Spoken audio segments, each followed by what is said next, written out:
तो नमस्कार दोस्तों, आप सब कैसे हैं? आई होप आप सब अच्छे होंगे। तो चलिए वीडियो को शुरू करते हैं। अगर आप इंजीनियरिंग स्टूडेंट हो, डिप्लोमा हो या प्रोग्रामिंग बिगिनर हो और सोच रहे हो प्रोग्रामिंग शुरू कहाँ से करें, सी लैंग्वेज आज भी रिलेवेंट है या नहीं है, embedded operating system core programming में सी क्यों पढ़ाई जाती है, तो ये वीडियो आपके लिए है। नमस्कार दोस्तों, मेरा नाम अर्पित और आपका learn with Arpit YouTube channel पे तहे दिल से स्वागत है। आज की वीडियो में हम सी क्या है, सी की हिस्ट्री क्या है, फीचर्स क्या है, एडवांटेजेस डिसएडवांटेजेस क्या है और सी प्रोग्रामिंग का स्ट्रक्चर आज की हम वीडियो में देखने वाले हैं। तो वीडियो को एंड तक देखना क्योंकि आगे की पूरी प्रोग्रामिंग जर्नी इसी बेस पर डिपेंड करती है। सबसे पहला सवाल कि सी होता क्या है, सी लैंग्वेज क्या है। सी एक जनरल पर्पज प्रोग्रामिंग लैंग्वेज है जिसे 1972 में AT&T बेल लेबोरेटरीज यूएसए में डेवलप किया गया था। सी लैंग्वेज के क्रिएटर है डेनिस रिची, जो कि उसे फाउंडर भी माना गया है। सी लैंग्वेज को इसीलिए बनाया गया क्योंकि उस समय मौजूद लैंग्वेजेस जैसे BCPL में लिमिटेशंस थी। हार्डवेयर के क्लोज काम करने वाली लेकिन पोर्टेबल लैंग्वेज की ज़रूरत थी उस समय पे। शुरुआत में सी लैंग्वेज को यूनिक्स ऑपरेटिंग सिस्टम बनाने के लिए डेवलप किया गया था और यही वजह है कि आज भी program operating system, embedded system drivers में सी का डोमिनेंस है। तो उस समय में सी क्यू बनाई गई थी, आप लोगों को पता चल गया होगा। 1972 में इसे बनाया गया था बाय डेनिस रिची और इसे डेनिस रिची को फाउंडर भी कहा गया है। अब हिस्ट्री जान लेते हैं कि सी की हिस्ट्री क्या है। अब थोड़ा हिस्ट्री समझते हैं क्योंकि ये रैंडम फैक्ट्स नहीं है, ये आपको समझाएंगे कि सी इतना पावरफुल क्यों है।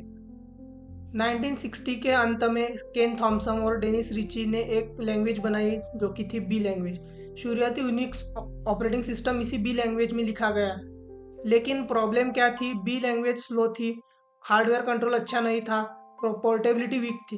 1972 के बीच 1972 के बीच डेनिस रिची ने बी को इम्प्रूव करके सी लैंग्वेज बनाई। अब 1972 में सी ऑफिशियली रिलीज हो गई थी।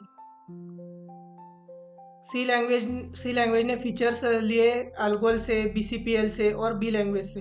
धीरे धीरे पूरा यूनिक्स ऑपरेटिंग सिस्टम सी में रीराइट किया गया और सी दुनिया की सबसे पावरफुल सिस्टम लेवल लैंग्वेज बन गई।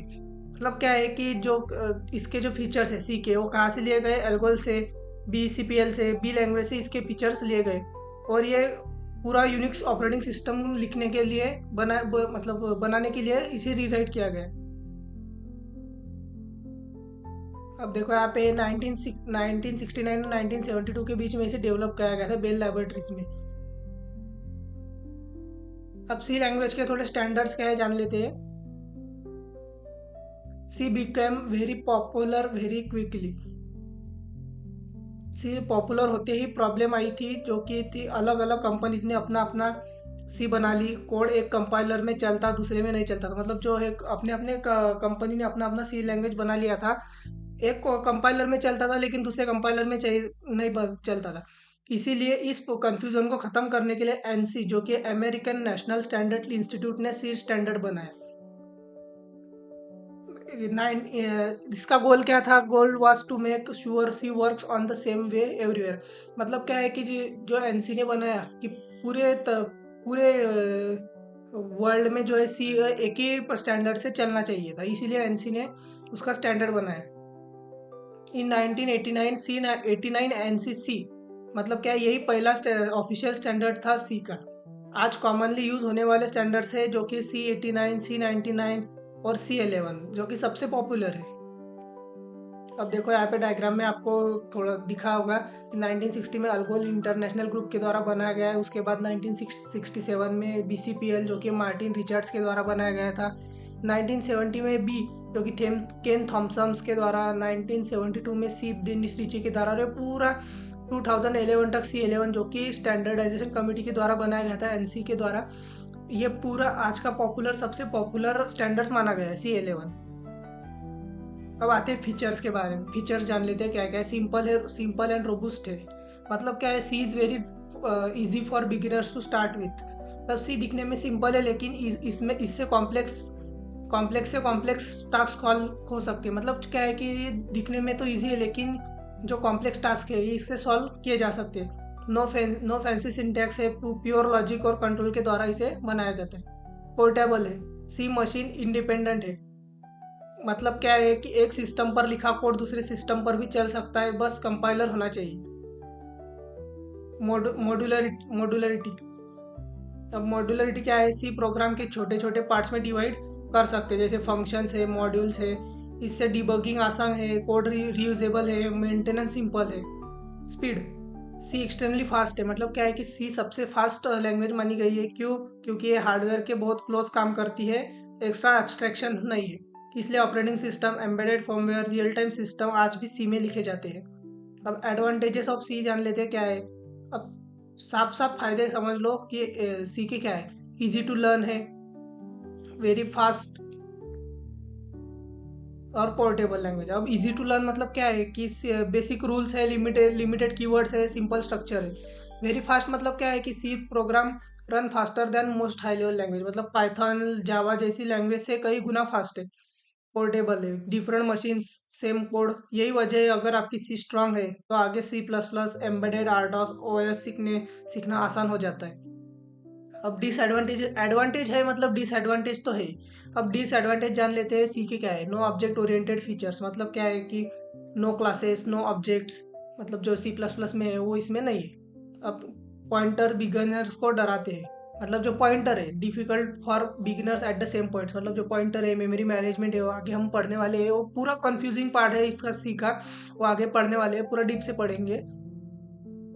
नो ऑटोमेटिक मेमोरी अलोकेशन, मतलब क्या है, you must manually allocate and free memory, मतलब जो इसकी मेमोरी मैनेजमेंट है हम आगे पढ़ने वाले हैं, तब आपको समझ आएगा कि इसमें ऑटोमेटिक मेमोरी अलोकेट नहीं होती। अब स्ट्रक्चर जान लेते हैं। स्ट्रक्चर क्या है इसी प्रोग्राम का, देखो यहाँ पे मैंने दिया है डायग्राम में।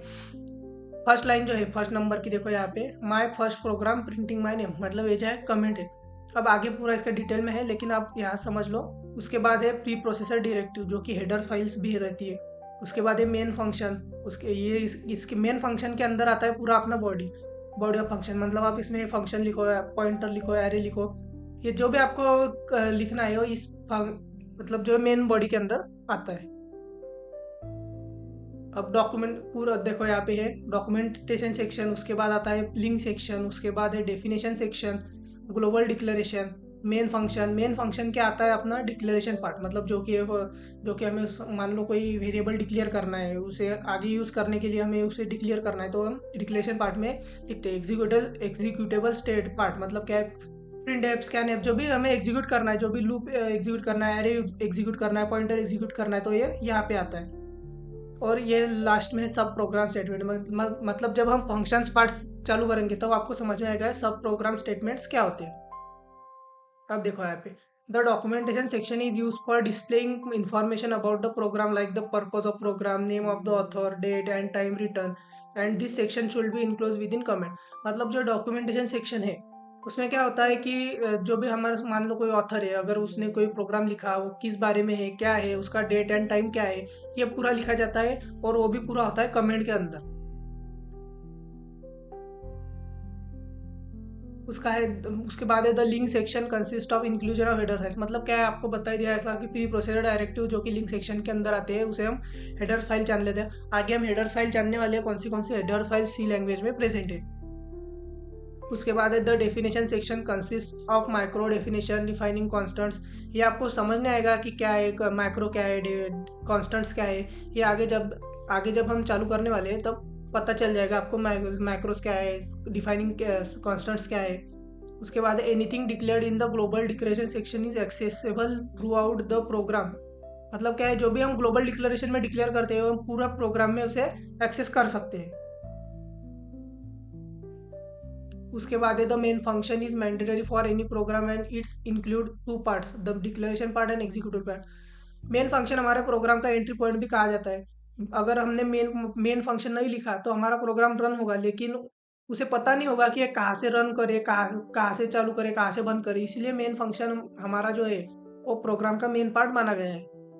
The last section that is सब प्रोग्राम, मैंने आपको बता ही दिया था कि ये हम फंक्शंस में देखेंगे कि सब प्रोग्राम सेक्शन क्या होता है। अब नेक्स्ट वीडियो में हम क्या क्या जानने वाले हैं, नेक्स्ट वीडियो में जानेंगे कि कंपाइलर और इंटरप्रेटर क्या है, लाइफ ऑफ कंप्यूटर प्रोग्राम क्या है, और एरर्स प्रोग्रामिंग में क्या क्या आते हैं। प्रोग्रामिंग में एरर्स तो आते हैं, तो हम उसे देखेंगे क्या क्या एरर है, सी टाइप के एरर्स है। अब आपने समझ लिया कि सी क्या है, क्यों बनाई गई, क्योंकि आज भी इसे इंडस्ट्री में क्यों यूज़ करते हैं, तो नेक्स्ट वीडियो में हम जानने वाले हैं। अगर आप चाहते हो कि सी लैंग्वेज की सीरीज कंप्लीट फ्री में आए, तो वीडियो को लाइक करो, चैनल को सब्सक्राइब करो और कमेंट में लिखो सी सीरीज। मिलते हैं नेक्स्ट वीडियो में, तब तक के लिए थैंक यू।